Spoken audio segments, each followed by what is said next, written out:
তো কি অবস্থা সবার? তো আজকে বের হয়ে গেলাম তো অনেক দিনের একটা ইচ্ছা পূরণ করার জন্য। তো সেটা হচ্ছে একটা টুলস কিট কিনবো, সেটা হচ্ছে টেলসনের। তো বের হওয়ার আগে সব কিছু রেডি হয়ে গেলাম আর আমিও চলে আসলাম সাইকেলের কাছে। এই হচ্ছে আমার সাইকেলটা, দেখেন অবস্থা খুবই খারাপ। তো সেটা হচ্ছে লাস্ট আবার হচ্ছে পটুয়াখালী গেছিলাম রাইড করে, আর কোনো সার্ভিসিং কোনো পরিষ্কার করা হয় নাই, দেখেন অবস্থা খুবই খারাপ। তো যাই হোক, তো এখন হচ্ছে আমি টুলস কিটের উদ্দেশ্যে বের হয়ে গেলাম। আর সাইকেল কিন্তু আপনারা যারা খুবই যত্নের একটা সাইকেল, তো সেটা হচ্ছে নিজের কাছে রাখবেন, মানে বাসায় উপরে উঠে রাখবেন।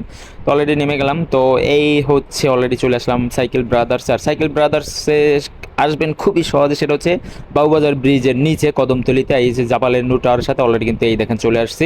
এই হচ্ছে সাইকেল ব্রাদার্স। আর সাইকেল ব্রাদার্সে এসেই দেখলাম এই দেখেন টুলস, টেলসনের টুলস কিটটা চলে আসছে। তো এইটা আমার খুবই পছন্দের একটা জিনিস, অনেক দিনের ধরে ইচ্ছা ছিল আর কি এটা নিব। আর এইটা মূলত হচ্ছে রেসিট সিস্টেম। তো এটা কাজ করতে খুবই সহজ, তো দেখেন দেবেন আর কাজ হয়ে যাবে। আর এই জিনিসটা কার কার ভালো লাগছে একটু কমেন্ট করে জানান। আমার কাছে সত্যি অনেক ভালো লাগছে, অনেক দিনের ইচ্ছা ছিল যে এই জিনিসটা আমি কিনবো, অলরেডি হয়ে গেল। থ্যাংক